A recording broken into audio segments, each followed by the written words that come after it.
और सबसे बड़ी सहायता सफल होने में गुरु देता है, गुरु से मिलती है। किस प्रकार लेना गुरु से, किस प्रकार प्राप्त करना उस वस्तु को,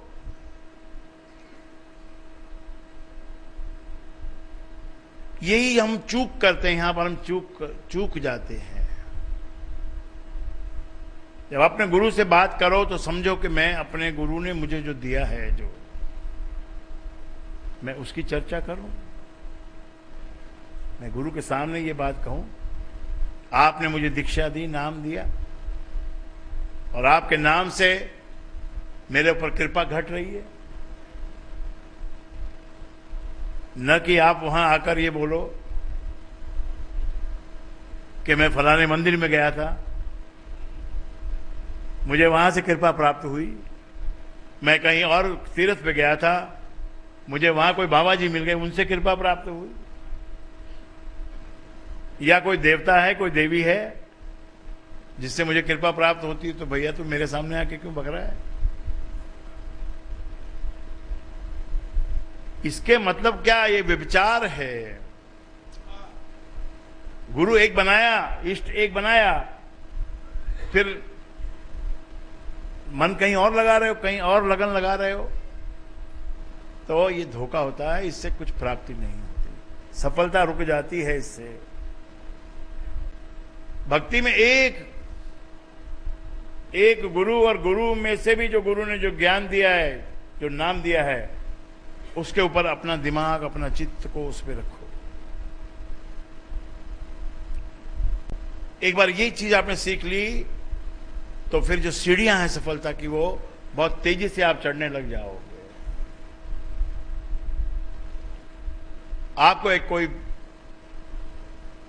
चीज पसंद है, कोई व्यक्ति पसंद है, कोई बात, कोई गुण पसंद है, कैसे प्राप्त होगा आपको वो? कोई मकान पसंद है,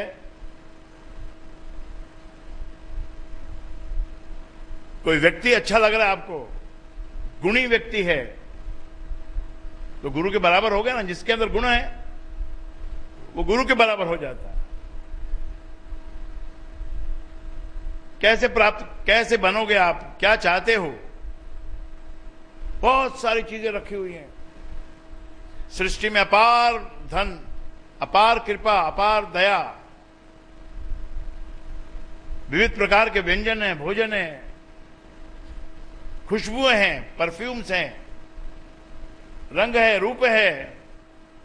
ये जगत है ना, ये रंग रूप का पुजारी है। यहां पर जिसका रूप अच्छा होता है उसको वैल्यू मिलती है। तुम भी अपने रूप को संवारो। कैसे संवरेगा रूप, कैसे बनेगा रूप? कि किसी रूपवान की परिक्रमा करनी पड़ेगी। परिक्रमा शब्द याद रखिए। तुम जिस चीज की परिक्रमा करोगे वो वस्तु तुम्हारी हो जाएगी। ये टेक्निक है, ये छुपा हुआ रहस्यवाद। केवल उसकी परिक्रमा करने से अंदर भाव और परिक्रमा। इसलिए बहुत से लोग कहीं जाते हैं तो मूर्ति होती है गुरु की, देव देवी देवताओं की, तो उसकी परिक्रमा करते हैं। उसकी परिक्रमा करने से जो उस देवता के अंदर जो गुण है, उस व्यक्ति के अंदर जो गुण है, जो ज्ञान है, वो बिना ट्रांसफर किए ट्रांसफर हो जाता है। याद रखिए, बिना आपने कुछ किए आप अचानक पाओगे कि आपको ज्ञान हो गया, आपके अंदर वो गुण उतरने लगा परिक्रमा के द्वारा। परिक्रमा कितनी की जाए? जब तक पूरी तरह से कंसंट्रेशन पूरा होके एक जान न हो जाए। वो जो धुरी है, जो सेंटर है, जो मूर्ति है, जो व्यक्ति है, अगर उसकी और आपकी एक चित्त ना हो जाए, जब तक आपका उसके अंदर ना बस जाए वो, तब तक परिक्रमा करते रहो, करते रहो, करते रहो, करते रहो। आप लोग भाग्यशाली हैं, हमारे को परम वस्तु प्राप्त है। परम का मतलब होता है अनफेरिएबल, जो कभी झूठी नहीं निकलती, जो सच्ची होती है। ऐसे परम राम के नाम को आपके गुरु ने आपको दिया है और आपने ये वादा किया है कि ये मेरा इष्ट है।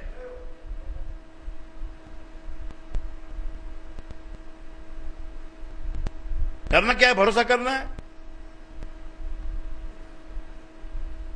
मांगना अलग बात है, लेकिन एक भरोसा करना कि मुझे जो जिंदगी मिली है, अब मैंने गुरु के कहने से ये मेरे इष्ट को समर्पित कर दी है। और समर्पण का मतलब रियल समर्पण होना चाहिए, तब उसको कहते हैं कि उसको बड़ा तोहफा मिलता है। सबसे बड़ा तोहफा ही उसको मिलता है जो पूर्ण समर्पित रहता है। आया था कोई एक शिष्य,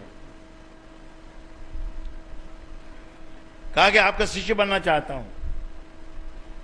कि ठीक है, शिष्य बनाएंगे तुमको, तुम थोड़ी सेवा करो। गुरु ने सेवा बताई कि क्या सेवा करूंगी? कि भाई तुम ज्यादा पढ़ा लिखा तो है नहीं तुम, तो यहां रसोई चलती है, रसोई में जाओ और वहां धान रखा हुआ है, खेत से धान आता है, उस धान को कूटो, उसमें से चावल निकालो और ये सभी आश्रम के लोगों के लिए चावल पकाओ, सबको चावल खिलाओ। और कोई दीक्षा नहीं दी, सेवा बता दी। और जो आया था शिष्य, वो भी मन में पूरा संकल्प लेके आया था कि मुझे यहीं से लेना है। यहां पर आप आके यहां की परीक्षा लेने के भाव से आओगे, बरसों लग जाएंगे। और यदि पाने के भाव से आओगे तो जो भी कुछ आपको, कुछ भी जो गुरु ने कह दिया वही आपको फलीभूत हो जाएगा। मैंने कहा ना, जिसके पास पैसा नहीं है, पैसा जिसके इनकम नहीं हो रही है, वो ले लो। राम नाम की नोटबुक है लिखने की, राम का नाम लिखने की नोटबुक है। लिखो, उसमें एक पन्ना रोज लिखो कि जी इसमें कैसा क्या होता है, कैसा है, ये कैसे होएगा, राम नाम लिखने से क्या होएगा। अरे राम नाम लिखने से कुछ नहीं होता है, गलत फहमी में मत रहना। होता है इसीलिए कि गुरु ने कहा है कि राम नाम लिखो।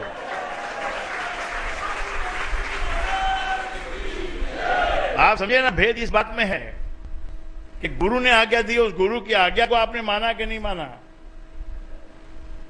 गुरु आज्ञा देता है और आप उसमें विरोध करते हो। आप कुछ बात पूछने के लिए आते हो, फिर आपको कोई उत्तर दिया जाता है, तो फिर आप अपनी बुद्धि से उसको, उस उत्तर को जांचते हो। उस उत्तर को जांचने की कैपेसिटी अगर आपके पास होती तो सवाल करने की जरूरत ही नहीं पड़ती। और ये रहस्यवाद है। जब तक रहस्य है काम करता है, जब तक रहस्य खुल गया बात खत्म। गुरु की कृपा रहस्य के रूप में प्राप्त होती है। इसीलिए जो छोटे मोटे उपाय जो बताए जाते हैं वो इसलिए काम करते हैं कि बताने वाला गुरु है। क्या हुआ, उसने चावल बनाए, चावल कूटे, धान कूटा, चावल बनाए, लगा रहा। एक आध 2 बरस निकल गए, हजारों शिष्य आते जाते रहे। एक गुरु पूर्णिमा पे उसको याद आई गुरु को कि अरे एक पगला आया था, गुरु दीक्षा मांग रहा था। उसको तो मैंने कह दिया था तू भाई जा रसोई में, उधर स्टोर में जा, पीछे चावल कूटो और चावल बनाओ, चावल पकाओ और सेवा करो। जरा उसको लाना, बुला के लाया, उसको बुला के, अरे कितने दिन हो गए भाई तुझे यहाँ आए हुए, फिर तो कभी दिखाई नहीं, हमको मिला ही नहीं। कि गुरुदेव आपने तो आज्ञा दी थी कि चावल कूटो, चावल बांट पकाओ, शिष्यों को खिलाओ। तो मैं उसी में लग गया। मुझे तो आपकी आज्ञा में ही गुरु है, और क्या, गुरु की आज्ञा में ही तो गुरु रहता है। मुझे आपने आज्ञा दी अब क्या करूं? गुरु ने कहा ठीक है भैया, यही काम करो तू, अभी और भी कर। 12 साल करता रहा। गुरु का शरीर छोड़ने का समय आ गया। हजारों शिष्य वहां बैठे कि गुरुजी आपके जाने के बाद अब कौन इसका, आपके इस काम को कौन देखेगा? गुरु ने मुस्कुराते हुए कहा कि भाई मेरे काम को वो देखेगा जिसने मेरी आज्ञा का पालन किया, और वो चावल कूटने वाला है ना, उसको बुलाओ, उसी को मेरे जगह पे बिठाओ। कितना बड़ा तोहफा उसको दे दिया। दीक्षा तो अभी तक दी नहीं और उसको अपना वारिस बना दिया। आप परिक्रमा करते रहो, कोई देवता की मजाल नहीं, किसी शक्ति की मजाल नहीं कि वो आपका काम न करे। बड़े बड़े राक्षस लोग परिक्रमा करके शक्तिशाली बन जाते हैं। युद्ध में योद्धा लोग जाकर तप करते हैं। युद्ध में शस्त्र काम आता है, अस्त्र काम आता है, परंतु जो मेंटल पावर है, माइंड पावर है, उसके बिना कोई युद्ध हो नहीं सकता।